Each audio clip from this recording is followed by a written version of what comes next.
with the wonderful Pros versus Joes today guest, Ralph Dixon and Scott Simpson. And just so you guys know, the Pros versus Joes isn't exactly an accurate name because Ralph, even though he doesn't write content and he doesn't really spend much time on Twitter, is pretty knowledgeable about sports. So it's not going to be like, it'll be like, it'll be evenly matched. And this is how it works. After they introduce themselves, we will go through a few questions and they will debate the topics or agree on the topics and talk about the topics for today. You guys ready? So, ready. Ralph, why don't you introduce yourself to people? Okay, so my name is Ralph, from New York, mostly born in Jersey, raised in New York. So big into Giants, Knicks, Mets, things like that. Moved to Denver, I play music. It's kind of what I do now. It's my whole big thing, but still do a lot of like sports reading and things like that on the side. Just it's not the number part of it, numbers aspects. Hey, where can they find your music? Because I have like a couple of your tunes on my. You could check. The band name is Other Robots, and I'm on Spotify, Apple Music, Tidal, anything you stream music, YouTube, anything like that. Sweet. Hey, Scott. Hey, how's it going? Good. How are you? I'm doing well. Yeah, you are. New gig and everything. I know. So everyone, let's learn about Scott a little bit. So I'm a Pisces, and no, I'm kidding. I'm not. I don't even know what those things mean. I just like saying those things. No. So my name is Scott, and I am the founder at nimblewnumbers.com, and on Twitter I am nimblewnumbers. It's implicit. It's nimble with numbers, but you don't have enough character traits there, to fill it out on Twitter. So it's nimblew, but it's nimble with numbers, and I do DFS writing. And I've done it for about 2 years now. I have a partner who works with me over at Nimble W Numbers, Bo_McBigtime, Bo McBriar. He writes for me as well. And we tackle all things DFS, DraftKings, GPPs, tournaments. We like to do cash games, head-to-heads, things like that. And then I also have a show with him coming out on the 19th of March called Chalk Blocked. And we're going to be kicking it, talking DFS, talking gambling, sports-related content. But tonight, I also have another show coming out called The Fantasy Millionaires. It's an old podcast, not old, but we did it during the regular season, and we're bringing it back. We're starting it, instead of in the summer, we're starting it really early, me and my podcast partner, and that's just a straight fantasy football and life podcast. We talk about whatever we want, and fantasy football is definitely a big part of it because it's what brought us together, but really, it's open season. So we're going to do that tonight at 10. I'm excited about it, and we're the fantasymillionaires.com as well, and I'm not here to be a professional, by the way, because I'm just a jag. If you know what a jag is, it's just a guy. And it's people who, we're all just people. And it should be just a girl too, or either one. It's just people who are trying to learn, trying to get better, care about, football, and are here to talk about it. That's it. So we're equal. We're equal playing fields here. If I'm going to learn something for sure, I guarantee it. I think we all might learn something, but something that I learned today, you guys, because I lost my sense of smell. So apparently you can go to hotboxbatch.com and get some really, really, really good hot sauce that will, if you lose your sense of smell, as I did, you will get it back probably. And if not, there you go. And if not, you'll just have really, really good hot sauce on the side. What up with that? Win-win. Hey, Sean. It works. It works. Hey, Sean. Hey, Jared. Nice to see both of you. And now we are going to start with the questions. And we're going to cover a little bit of everything today. Just as Scott said, we're going to cover the whole hemisphere. And today is being International Women's Day. Happy International Women's Day to all the females and males watching. So, Ralph, tell me, who is your go-to female? It can be current, but it can't be your mom, and it can't be your girlfriend, and it can't be that girl that you have a crush on in New York that works for Hard Rock. It has to be someone else. You know so much, Gladys. I'm concerned. I know. So who's your go-to? Yeah. I guess go to. And does it have to be like a famous person? It can't be like anybody I know specifically. I No, guess. it could be no. It didn't have to be famous. Yeah. Just has to be female. Probably my grandma. Nice. Cause like, yeah. So like my side of the family is her. It was growing up. It's basically just like her and like all my moms and all those siblings like that. And this is like, in shitty ass like Jersey in like the 60s and 70s, something like that. Where so where everybody's kind of roots like that. So like I don't know. I always appreciate that. Like from small beginnings like that, we have a big family. Everybody's like successful and stuff like that. And it couldn't really have happened if it wasn't for my grandma. So okay, I can accept. Grandmas that's a good go-to, even though it's kind of mother adjacent, but whatever. I'll let you slide with that. Scott. Okay, I wanted to say that for current go-tos, my go-to would be your daughter London. So thank you. That's mine too, by the way. Damn it! All right. I know. But I have ones we can go back to, but she is my favorite right now. And for those who don't know, she was diagnosed with leukemia last January, and she has been battling it and crushing it and beating it, and she's doing great. And some of the things that are what happened, just the treatment side effects have kind of been wearing off too, and she's been kind of getting back to being her normal self. Her hair's grown back. She used to have long blonde hair down like most of her back, was swim team queen, and so to go from that to nothing, it was hard for her. But she's rallied, and her little smile is back, and you wouldn't know if you didn't know. From her behavior. She beat her sister in a race the other day. She was like, I beat her, her little sister who had kind of overtaken her physically. So yeah, she's one of my heroes as well. Thank you for sharing that she's one of yours. That makes me feel awesome inside. She is. And let her know that I've never saw her with the long blonde hair. I just saw her with she is spectacular looking with the short hair. So such a cutie, right? He is. Yes. Okay. I'm sorry, but who's yours? So there's a couple. As an elementary school teacher, I always loved the story of the Underground Railroad. And so Harriet Tubman to me was always somebody who in my class we always learned about, we always focused on.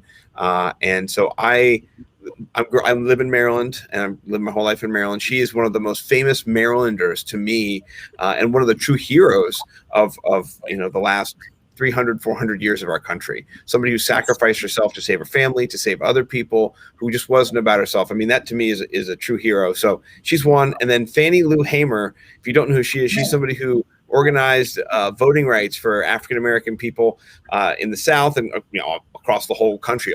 Really, that's the movement that was started. And so I think she's somebody in not modern, but that's back in the 60s, 70s, who is just not enough people know about her because we're younger. And so I learned about her this last couple of years, and just particularly poignant with all that's going on in the last couple of years with voting and access and what Stacey Abrams did, because she's awesome, by the way. She could be a modern day hero. She's passed the same kind of attitude where you're bringing people together to overcome evil. So I love it.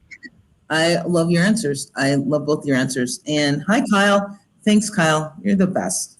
Kyle does on the Mondays that I don't do my podcast. Kyle does a wonderful podcast where he asks wonderful questions and gets in-depth knowledge on people. So next Monday, tune into Kyle. Tune into Kyle. Same time, same bat channel.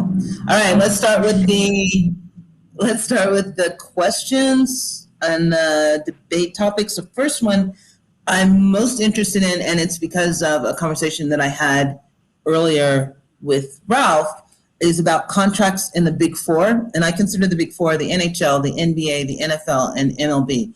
And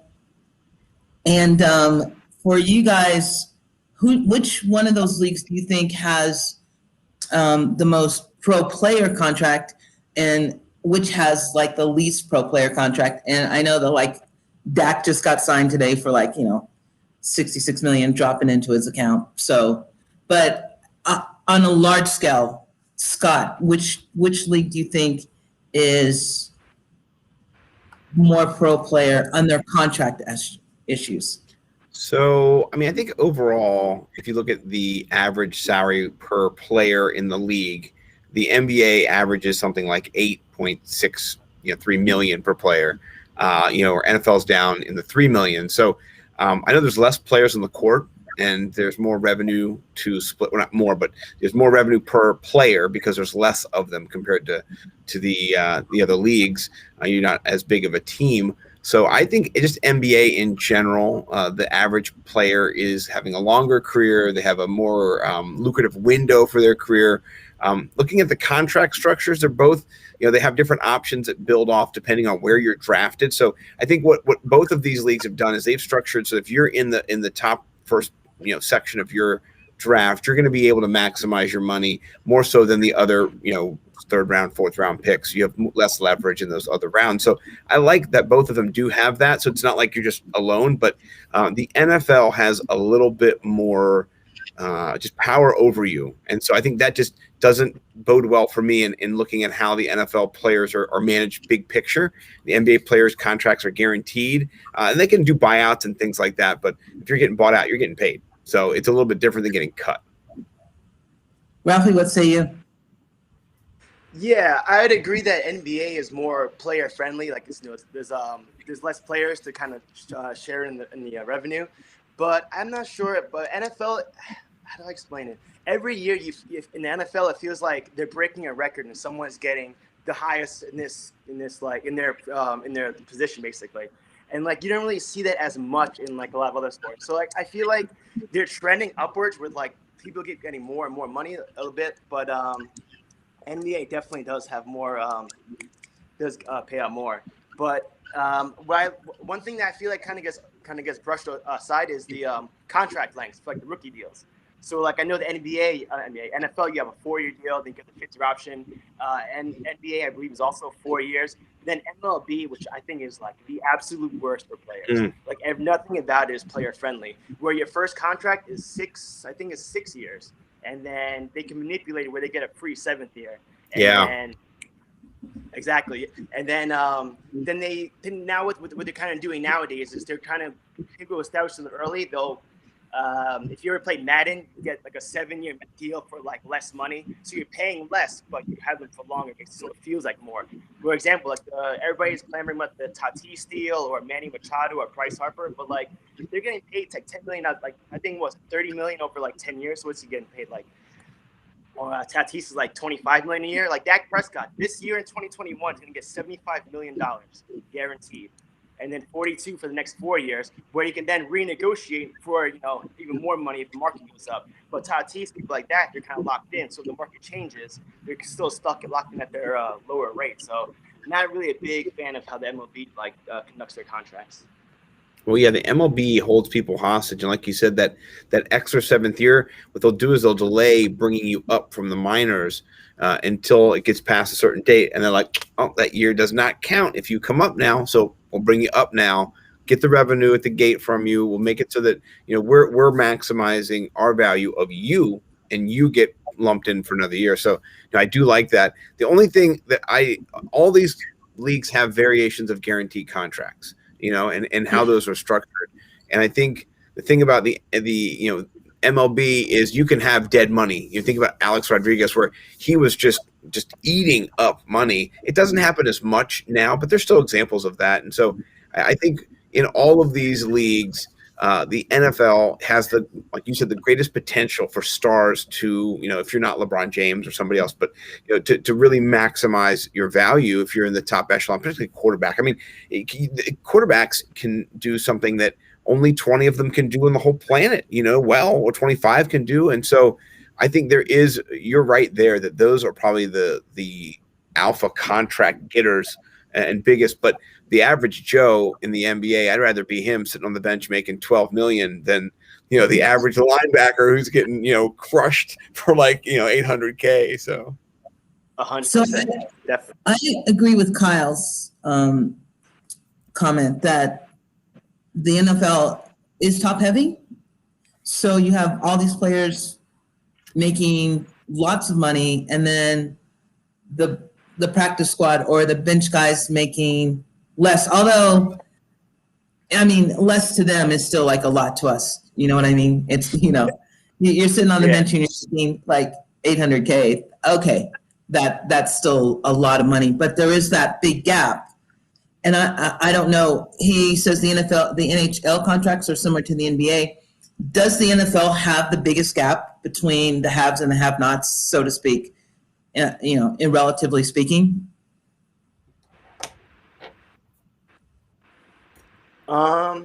Yeah, it definitely does, because quarterback is weird with like NFL. You can argue that, not argue, it's pretty much obvious that like there's one position that's more important. Like there's tiers to positions, kind of, quarterback is more important than like a wide receiver, or an edge rusher is more important than like a middle linebacker sometimes.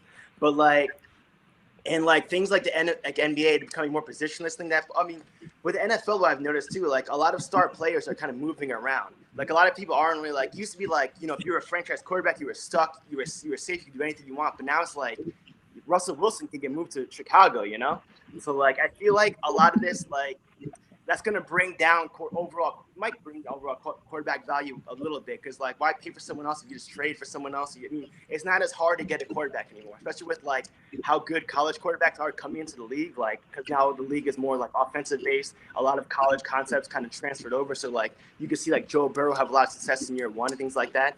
So I feel like maybe that is kind of might start like capping off a little bit and coming back down at least for like quarterbacks. Yeah, I like what you said about tiers, and I think that you have to. The quarterback's the most important player on your field. I mean, you saw what happened, with different teams as they've lost their starting quarterback.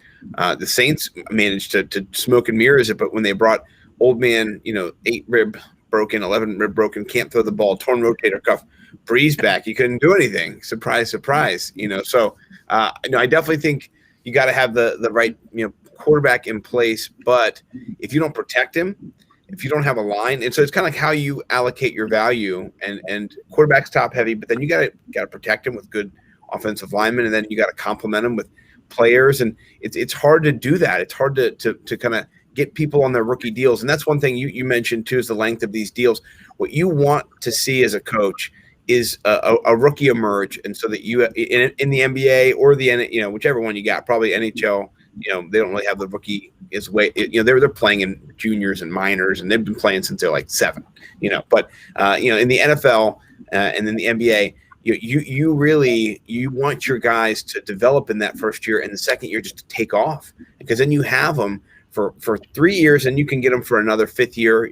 There's options you can do in the NBA and the NFL as well, where you can kind of lock them in, and so that second contract, you don't really want to pay that normally unless they become a star, and then you have to. So I think that's where, if you're looking for value, those 3rd, 4th round picks that are not going to be that expensive, but are going to come back, like Russell Wilson. I mean, he's getting paid now, but he was a 3rd round draft pick, speaking of Russell. And, that saved him a lot of money, or saved them a lot of money in their, how much they had to pay him up front in the beginning of that process, and his signing bonus and all of those things. So I think it matters where you're drafted, and then kind of how you use your first rookie contract and maximize that value coming out. I think it's harder in the NFL to do that, I think, though.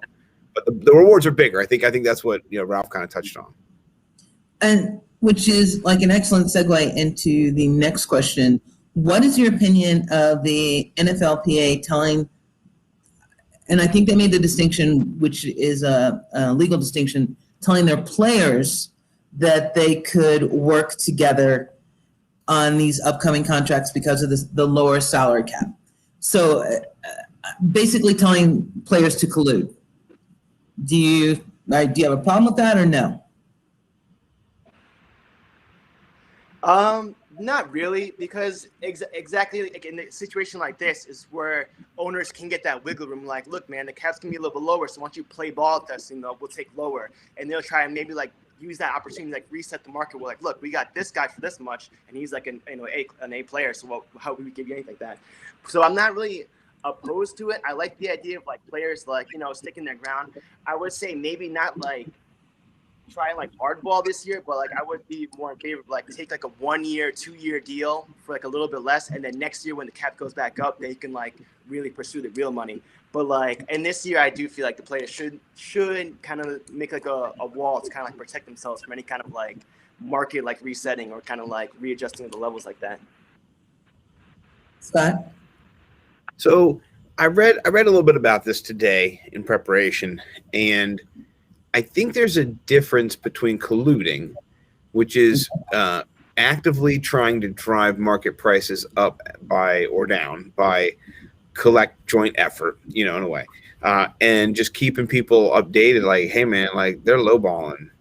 You know what I mean? Like watch out for the Texans. Watch out for the Texans. They're crappy. Whatever. Like just in case people didn't know, stuff like that.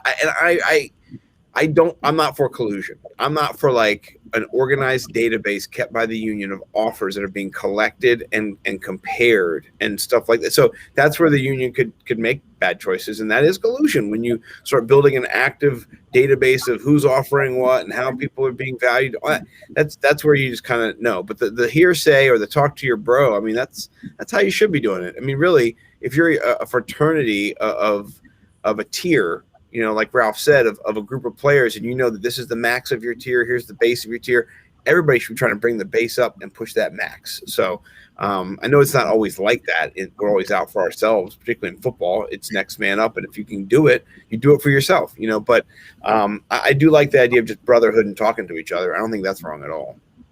So, for instance, you have the players like Richard Sherman and Ndamukong Suh, who are their agents. Like they structure their own contract. So in theory, if they are doing, hey bro, this is what such and such is offering, they are colluding then, right? Because they are the agents. Do you see what I'm saying?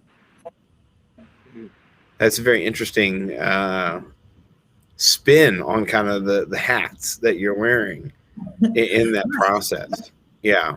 I mean, I think it'd be different if someone signed a contract, right? If I signed a contract, I can show it to you. I can be like, look, check it out. This is my contract. I just signed it with CBS Sports and I got $10 million up front. Check out get this language in your contract when you negotiate. That's not illegal.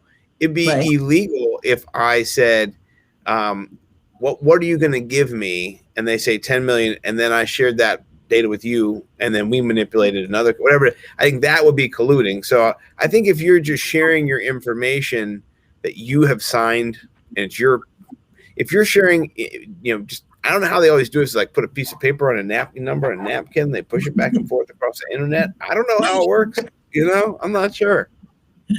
Yeah, I don't either, but I mean, I'm all for the players being their own agents. I'm all for the players cutting out that middleman if they're smart enough to do it, and clearly there are players that are smart enough to do it. I have no problem with the collusion part, actually. So anyway, let's move on to the free agency, since that's kind of what we're talking about. And I would like to know what player you guys think, which I asked last week and I had like really interesting answers. Which player do you think is going to surprise in free agency in that he's going to get a lot more than people are expecting him to? Scott. To me, this just might be my fantasy football bias, but I was shocked by JJ Watt could get that much money, by the way. I just want to say that off the break. That was ridiculous. I can't believe that. You know what I mean? Like that, you paid for like 3 years ago, JJ Watt, who before he got hurt a bunch, JJ Watt. I don't know what you're doing, but whatever. It's not my money. I don't care. He'll sell tickets. That's what you want. He'll get eyeballs, whatever. It's fine. But I wonder. I went back and I watched a highlight reel of Allen Robinson today, and this is the thing. He could go for like a lot or like way undervalued because there is not a lot of money. And so I don't know. I think that's the thing that all about all this is who's going to be the owner, who's going to kind of break the code of the owners, which the owners collude too. The owners are like, don't spend nothing. And then that 1 year when Dan Snyder spent a bunch, they're like, let's put him in jail. Let's take away a bunch of his money. Look at this MFer. Look what he did. We said it was a salary cap free year, and then he actually just used his money like it was a salary cap year. What the hell? How dare him? So they do it too. And I feel like who's the dumb owner who's going to be like, yeah, I'm going to put down $40 million guaranteed for a wide receiver. I don't know, but or they're going to go. But I think he's somebody who he does not drop the football. He had 0 drops last year, and I saw tons of those passes. They were not great. He was just stretching out. His fingertips were made like some other muscles that I've never experienced. One of those guys who shakes your hand and then like you feel like your hand's broken. I feel like that he like breaks footballs when he shakes them. They just like crumble. His hands are so strong. I love him. So that's my guy, Allen Robinson. Who do you have, Ralphie? Okay. Allen Robinson is good because I feel like this offseason is going to be a lot about wide receivers. A lot of contending teams are like a wide receiver or two away. A lot of teams got young quarterbacks who need receivers to help them grow. But my fear is going to be Leonard Williams because he had a really crazy year last year. And I feel like if someone comes up to him with like 18, 19 million, something like that, something crazy like high like that, he was going to leave the Giants. So I'm very worried about Leonard Williams getting like an over-the-top offer, especially because this draft supposedly is kind of weak in defensive line or whatever. So I think that people are going to go for this guy. Is he unrestricted or restricted? What's his contract situation? I think he was franchise tagged last year, and he's doing a grievance because he wanted to be tagged as a defensive end, which pays more than tackles. So he work on that. But I think he's a restricted free agent. I got to take a look. I know when the Giants traded for him, the third and the fifth, I think it was going to be like a fourth or something's going to move. So I might be restricted. I could look, but my Samsung phone isn't working and it won't turn on, so I can't look. Sorry. I was, and then Ralph told me his Apple phone wasn't working, so I just might not have a phone ever again. So who you think isn't going to get paid what they think they should get paid, or will settle for like the hometown discount, so to speak? Ralphie. I think might be Juju. I'm not sure how high his demand is after like this year that he's been this last couple of years he's had, and like with like the TikTok stuff. I feel like he's going to be like someone who's like lower on the demand of receivers. Like I said, Allen Robinson is there. Kenny Galladay is another person who like might not get franchise tagged. There's drafting a lot of people, so I think maybe Smith-Schuster's getting like a cheaper contract. So when you say that, do you think he's going to stay with the Steelers? I think he wants to. I think he's going to try to, but I don't know, man. I think if someone were to offer him more money, I don't think the Steelers going to offer him a lot of money because they draft wide receivers like every year. Who's like a fucking Pro Bowler. So like they don't really need to sign. But I would say I don't know if someone is willing to shell out money for him, I think he'll go somewhere else. But otherwise, I think he stays with Steelers. Who do you have, Scott? Well, I do have to say, I think Juju is overrated, and I think that you're right. I think the Juju market is just like in Dynasty.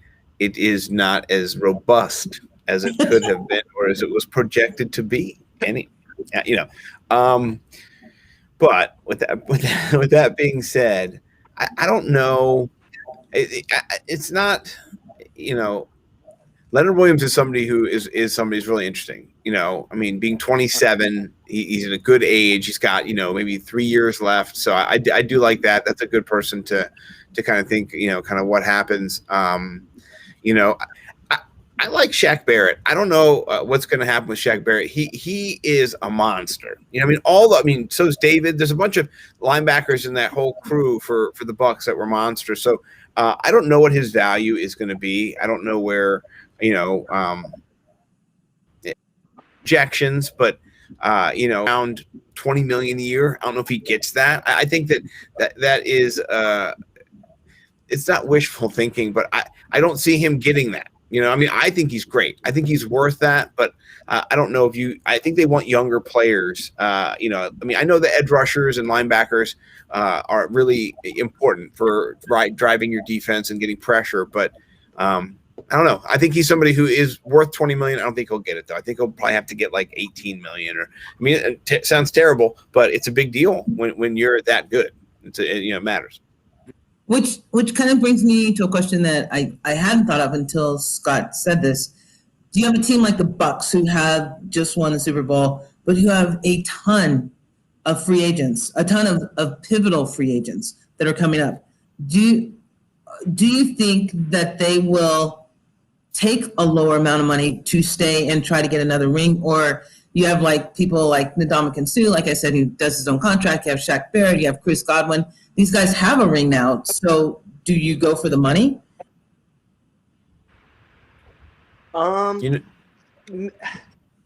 think an older player might take a pay cut to stay, But at the same time, I think because of how they just won the Super Bowl and they have all this kind of like momentum going on, I think there are other vets maybe who weren't on the team last year who might want to join now for cheap for who don't have a ring might want a ring, like I don't know, like I'm surprised JJ Watt didn't go just to get the ring, but I feel like somebody like him, like someone who's like a little bit older vet, is well established, but the one thing they're missing with the ring might take a pay cut. So even if they lose some of their free agents, I'm sure they can find replacements for like just as cheap. Is that what you think, Scott? I looking at the cap space, the Bucks. I don't think they re-signed Godwin. I think Godwin's gone. I think they like Johnson. I don't think he was perfect, but I think they got him more playing time. And I think their guy is going to be Evans. He's going to be I know he's been around for 7 years already, but I think he's their guy. They do love Mike Evans, and next year they have around $11 million, $12 million with the salary cap. But the good news is in 2022 they've got $150 million in money. And so they have some flexibility. They do have some young players on their team. I think Sean Murphy Bunting they drafted, and their safeties they've got Rojo. So the linemen they just got. So there's an old crew and there's a young crew on the Bucks, and they could kind of try to reshuffle the old crew, and then keep the young crew fortified and do another run. I mean, Tom Brady said he wants to play 2 more years. Is kind of the word I heard yesterday. So that maybe they're doing that, Gladys. Maybe that you're onto something there. Yeah, I don't mention his name, so we'll move on. I'm sorry. I missed him again.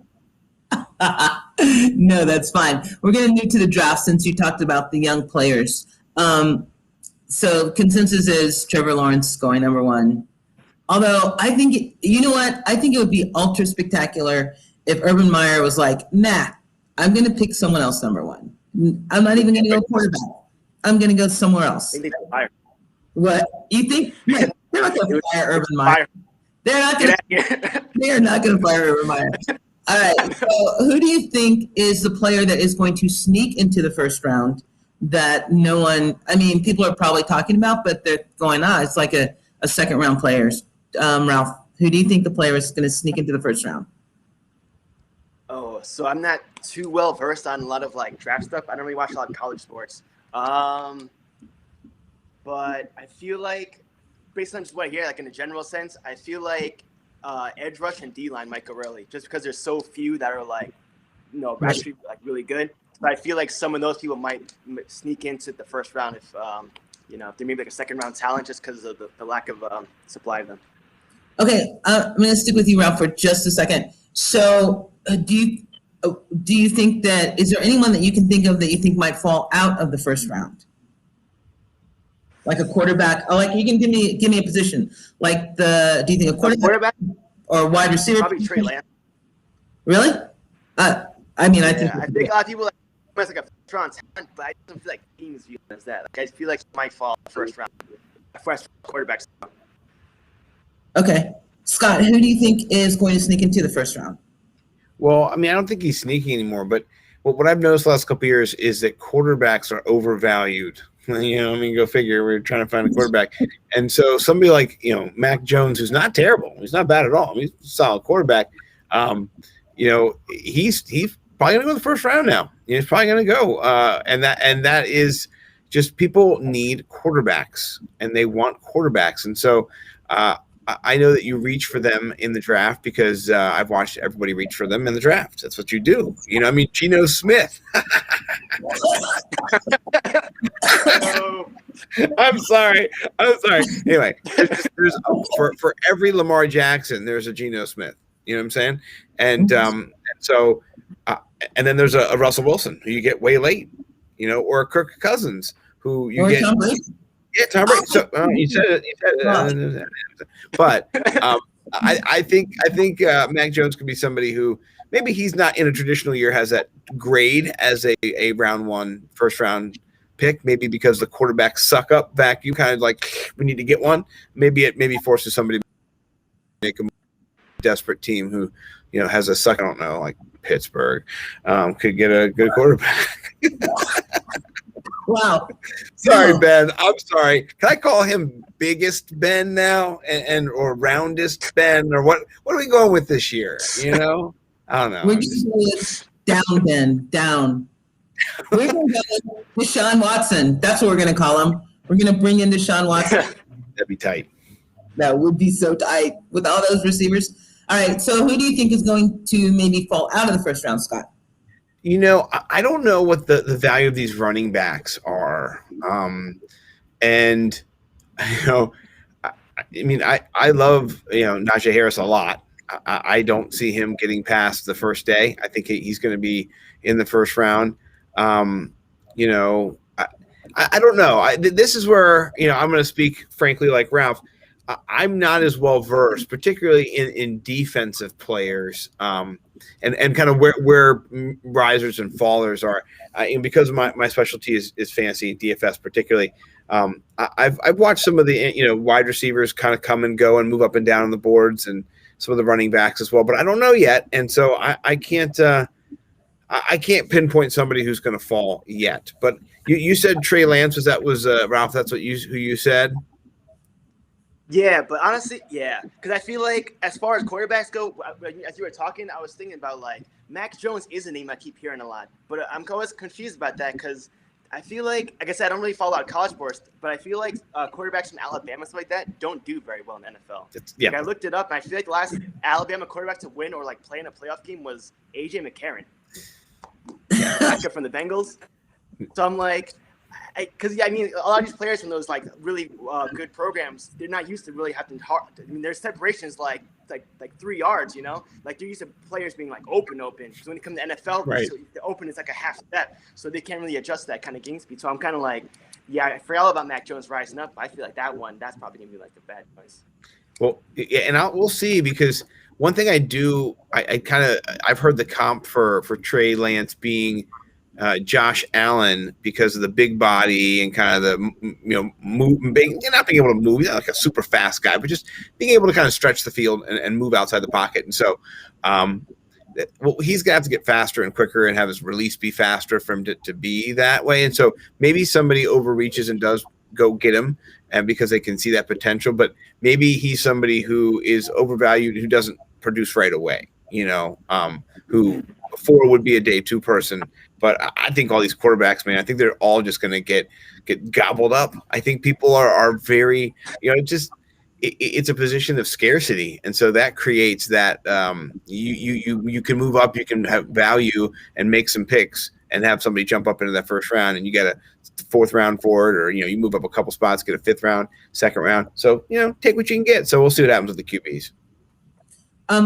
As far as the as far as the NFL draft goes, the same format that they used last year, I'm assuming because we're still in COVID protocol, they're using this year. I just want to say that the Tennessee Titans, that Mike Vrabel and his kids won the first day of the draft, because it was the most spectacular thing I've ever seen, them dressing up as Free-Zone. It was great, and I hope it happens again. I hope they all dress up. I do not want to see Jerry Jones's boat. I don't want to see Cliff Kingsbury's house. I want like fun. Didn't your guy Ralphie, wasn't he like in the attic or something? Yeah, Gettleman. Exactly. Yeah, right. He's dead like that. I mean, Belichick was at his dining room table with his dog, right? Oh, but Belichick had the dog. As long as he had the dog, he was good. He had the dog sitting at the table doing draft picks. It was the best thing ever. And that, I'm sure the dog does pick. Well, as the dog probably did some picking as far as they played this year.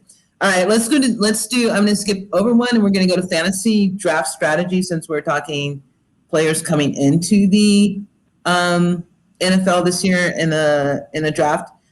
What is your go-to number 1 fantasy draft strategy, Ralph? I always gotta go running back early, and then worry about receiver, because then usually I try and get like a tight end to, like, if my wide receiver 2 or 3 is kind of weak, I try to get like a higher tier like tight end to bounce it out. So running back I always go first, because then if anything I could always trade some of them. But just definitely not a rookie, man. Last year I had a mistake. I picked Edwards-Helaire because I'm like, come on, the Chiefs, good offense. Nah, man, never. Just don't do it. So you are not a proponent of the zero running back strategy, then? No, I think that's insane, man. There's such a fewer like good solid bell horse running backs. I'm like, why would you not do it? Because then we're gonna get Raheem Mostert. You know what I mean? I hope he has a good 2 weeks. So those I feel like are the nucleus of your team, you know? Because there's so many wide receivers. People have good games, but you need that workhorse running back. Especially because a lot of teams now, I feel like going into a committee approach, like with San Francisco. I think you heard it here, Jenny Carter. People who are zero RB are crazy. I heard it. I just want to say, I'm not saying it. I'm just repeating that. I heard it. It was said. Scott, bold strategy. Bold strategy. Scott, what's your number one go-to fantasy running back strategy? So here, fantasy draft strategy. Sorry. No, it's cool. And I think it's really funny because this is the thing. I played with a zero RB maniac named Denny Carter in one of my leagues. And he went 7 wide receivers to start the draft because he's a madman, and third in the league. And so, you know what? I'm not going to completely shoot it down. I think when you have a zero RB strategy, you have to. It's also an anti-fragility model. You can't bust on the RB you pick up because the guys you pick up, they better be the good ones. Like you said, you can get Raheem must bench because he's hurt for the whole. You got to pick the right guys. It's a real. You have to know your stuff. So somebody who's an expert in fantasy football, you can do it. You can, but it's not for the faint of heart. It's not for the layman. And I mean, I'm not a layman, but I'm here's my strategy. I actually wrote about it this year on nimblewnumbers.com. It's called the wide receiver 2 theory. And what I like to do is I like to find wide receivers who are either the second wide receiver on their team or an undervalued wide receiver who has the potential to be a number 1 wide receiver. And so, a couple years ago, it was Chris Godwin. Everybody overvalued Mike Evans. Chris Godwin jumped up and was the wide receiver 1. You could get him in the 5th, 6th round of drafts. That value right there on the back end, you can pick those ones. I picked Juju the year before he was successful. So you just can't pick a wide receiver in round 5, 6, and 7 and go, I got it. I got the wide receiver too. You got to make sure it is very targeted, specific. There's candidates identified each year.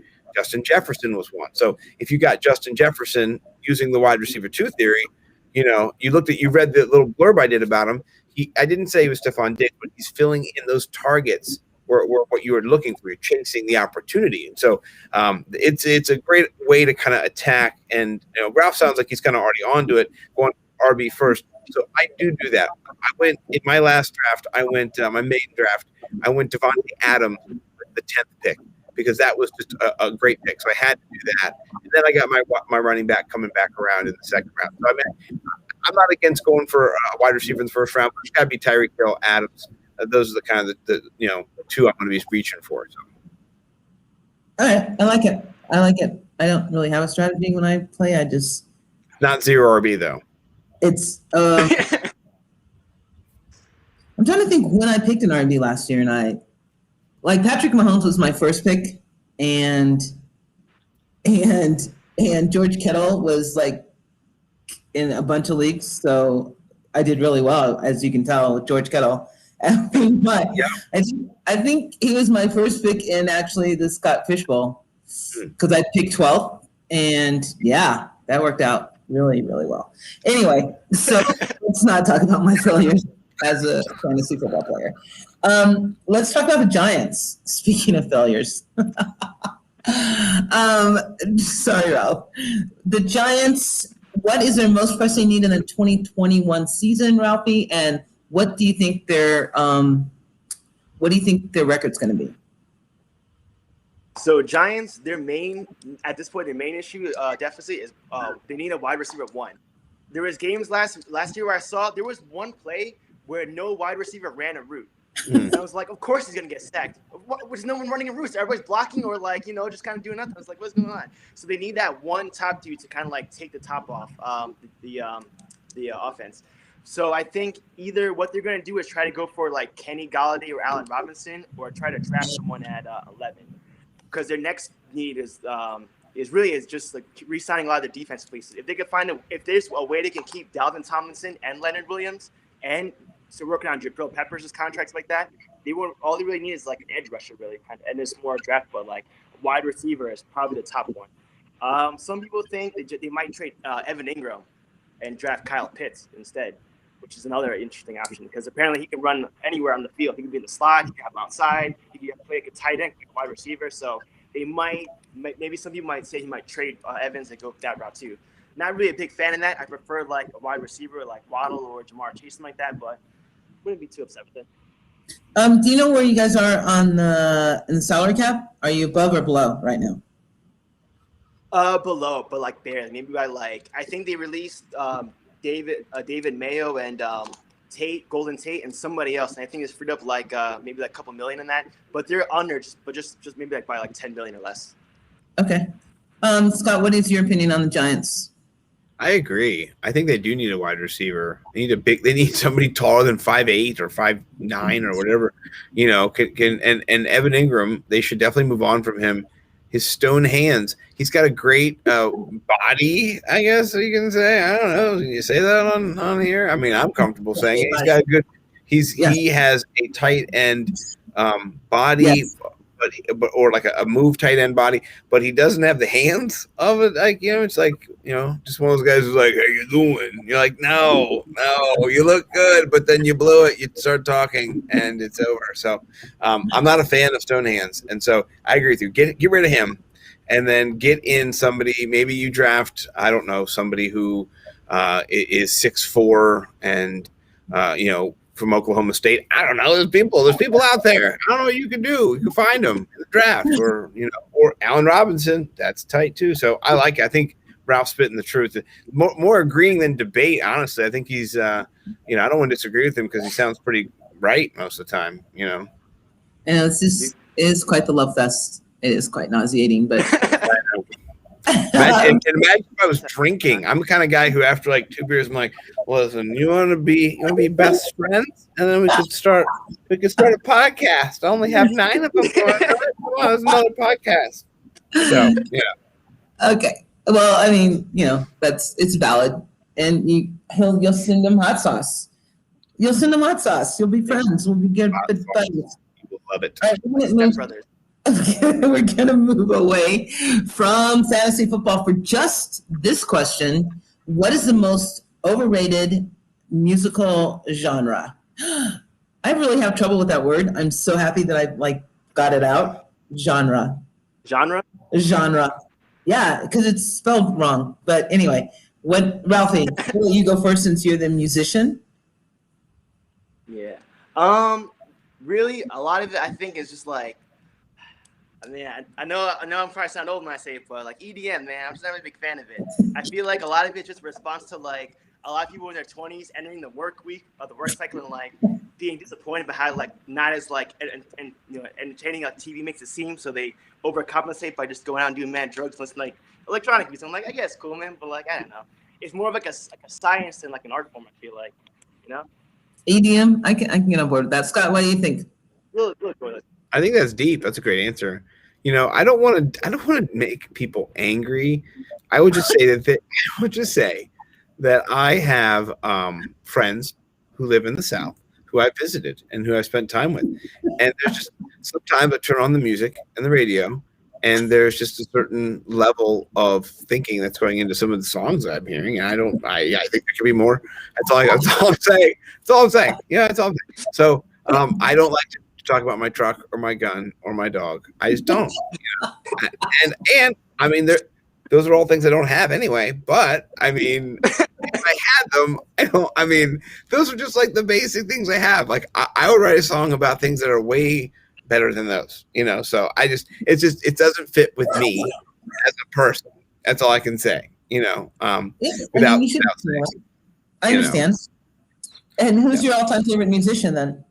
Oh man, so it's a great question, and it's kind of it's split. I love Pink Floyd, and so I love David Gilmour, and I love Roger Waters. I love both of them, and I love the tension in that band. I love, even though they fought a bunch, I love the creativity clashes and kind of what you get is just this raw, long form, just journey.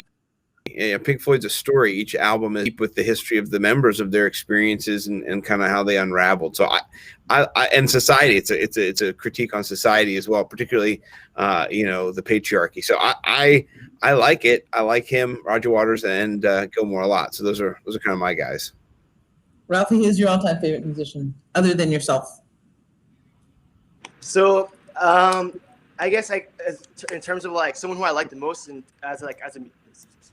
purely as a musician, not really like as a songwriter like that, would be, it's kind of cliche, but Jimi Hendrix, because a lot of people, what he's done like hasn't even been duplicated. Like even like you see people like Steve Ray Vaughan, like they try it, but it's like it's not really the same, Like I've never heard anybody play the guitar in that same way, where it feels like there's like 2 or 3 people playing at once, but it's just one guy. And it's even crazier because like he was like in the 60s, and like rock and roll was invented, in the 50s, like the decade prior. But even when he was doing it, people were yelling at him for playing, "Why are you playing white music?" Like it was just invented like 10 years ago by black people. How do you get lost already? Like what?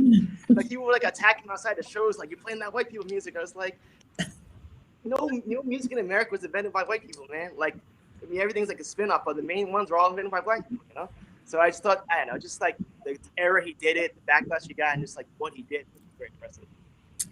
Excellent. Both of you. So excellent. It wasn't pros against Joes. It was pros against pros. I'm very, oh, you okay? You right there? So, no, we can't have that. We can't have that. Okay, I feel better already. So now we come to the part where you are given time to rant about any topic. And rant isn't the word. You can just discuss any topic that you want. If it's a rant, it's a rant. I don't care. And we will start with Ralph. What you got, big guy? Okay. So this last decade, the 2010s, has been pretty heavily dominated by like Boston sports, California sports, but I got a real big feeling 2020 is the year New York's coming back, man. Mets just got a new owner, traded for Lindor, The Giants are trending upward with Joe Judge. And no one cares with the Jets. The Knicks might make the playoffs. The Knicks are going to make the playoffs, man. I could almost cry. So, 2020 is going to be a year of New York sports. So when you see people with the Giants jackets and Knicks hats, remember who was there first. It was Ralph Dixon there first. That is a bold statement. It's a wishfully bold statement, but a bold statement nonetheless. I would expect nothing less from New York fans. I've known some New York fans, and like there's always a little bit of hope and excitement, which is good, But then I don't know how much reality there is too. But it's okay, That's what being a fan is. I mean? Like that's not something that's New York uniquely New York as. Our guy Will Ferrell would say, I can't even say it. Anyway, I think every fan base has that. We're going to get this year. We're going to make it. We're going to do it. And, New York hasn't had anything for a long time. And in Washington, where I live, we haven't had anything for a long time either, except for hockey. Hockey won a couple years ago, which was great. But football, it's been since 91. So it's been 30 years. And they deserve to win nothing. So that's exactly what they should get. Being a terrible franchise. Definitely. That's what I ran about. Dan Snyder, can you just go away? Nobody in Washington wants you to be the owner of the football team. We all just want to go back to liking this team again and not having a racist emblem. Great job. You figured it out in 2020. Oh my gosh. How'd you figure that out? You know what I mean? Like, goodness gracious. But figured out, get rid of him. And then people will come back like me, who quit like 8 years ago and never look back. Until Dan Snyder's gone. So that's my rant. If you're a bad owner who doesn't treat the fans the right way, then you're not going to create loyalty and people who care about your product. So do a better job. You guys have Chase Young. I love him. He's a beast. Here's the thing. I love fantasy and I love all things sports. So, on Sunday morning, I'm talking sports. I'm doing this. I'm all sports, and I watch the football games all day long until 11:30 at night and 12 o'clock. It's perfect. So I watch it all. I don't need to have like one team to love football, I do. And I don't. I'm addicted. I just want to see great football. I'll watch all teams, and I play fantasy, and I purposely don't usually draft someone from the Steelers on any fantasy team that I have because I love the Steelers so much. So it sometimes bites you in the ass, but I mean, I can still watch and play fantasy. I like it all. I love Deontay Johnson, by the way. I do. I think if Ben is the quarterback this year, which apparently he will be because he's going to take a pay cut or whatever, I think Deontay Johnson is going to be a fantasy stud. I think that people are going to like, what was that head turn, Ralph? I think people are going to. No. Yeah, I was looking at something else, and I heard you say the name. I was like, wait, hold on, this is important. My ear just perked up for a second. I was like, wait, what's that name again? Write that down. No. I mean, Ben is throwing shorter passes. Deontay Johnson is, if Juju's gone, which I agree with you guys, I think Juju will be gone. Deontay Johnson will be the man that Ben relies upon to catch his shorter passes. He's throwing it quick, but he's going shorter. And people are down on him because he had like 10 drops last year. Don't even think about that. Deontay Johnson, you need to draft him, and you need to draft him often and early. Not as early as Devon. Not as early as Devon. But yeah, I'm going to tell people to not draft him, and then I'm going to draft him. Which is also an excellent fantasy strategy. That's one of mine. Yeah, tricking the people I draft with. One of mine is just bringing alcohol for the boys and smokes for the boys. So by the third round, they're all stoned and drunk. And I'm like, yes, you should definitely draft Tim Tebow. He is coming back. Yeah, we did that last year, and we did an outdoor draft so people could isolate because of COVID. Right. We had our computers out. Somebody threw a full beer onto the table full of computers, and it landed. It was not open, but it landed as a can in the midst of like 6 computers, like within 2 feet of both, like 2 of them. Like if anywhere else, it would have broken a computer. It just landed perfectly, and then people were just like, "Oh my gosh, what are you doing, buddy?" So I mean, it's a wild world out there when it comes to the fantasy drafts and drinking. Yes. Protect your neck. I love fantasy drafts. It's probably the best part of fantasy. Actually, one of the best parts of fantasy. We call it fantasy Christmas. It's like fantasy Christmas. It's like Christmas time. It's like last year was a little different, but the weirdest thing was one of the leagues I'm in has always been an on-computer league. Like, we've always drafted on computer. Last year, during the COVID, during quarantine, the commissioner decided that we would be an in-person draft. I'm like, the only year that we cannot draft. And he wanted an in-person draft, which was ridiculous, but whatever. Anyway, I rattled on. I want to thank both of you for showing up and for giving such succinct and in unison answers. So it was more of a discussion than a debate, but it's okay because it was a really good discussion, and both of you gave really, really good information to people who are listening. And Ralph, why don't you one more time let people know where they can find your music, where they can find you. Ralph, although he obviously knows a lot about sports, is more into music, and every now and then, like I have a couple of his songs on my what used to be Google Tunes, which is now YouTube, but they just pop up, and I'm like, who is this? Oh my God, yes, Ralph! And it's really good. So, Ralphie, why don't you tell people where they can find you? Thank you. So the band name is Other Robots, and I have them up on Apple Music, Tidal, Google Play, YouTube, Spotify, anything you stream music, that's where you'll find it. Look, how would you describe your music? It's like a mix between like rock and jazz and funk and some like 90s hip hop elements. Yeah, it's pretty cool. Like, I'm like, I really don't think that it's yours when it comes on. So I'm like, oh, I know this guy. How can this be kind of good? Because I know Ralph. Not that I don't think he'd be good, but you don't think someone that would put out really good content like that on music. Anyway, sorry. And You're not really on Twitter, right? You don't really do Twitter that much. Not much. If someone wants to get in touch with you, how would they do that then? I mean, they could though, because I do check it every now and then. Like I check it for like sports stuff, especially. But like that's usually what I use it for, sports news. Twitter handle? Ralphie_D DEE, and Ralphie with an F. Yeah, there we go. All right. And Scott, for you and your 1,000 podcasts, all of which are exclusive. Man, by the way, I did tell you, Matt McCoy and I are starting another podcast. Not even kidding. And that podcast is called the Fantasy Football Hot Stove. And our first guest is going to be Ian Hartitz. Our next guest is going to be Cooter Doodle.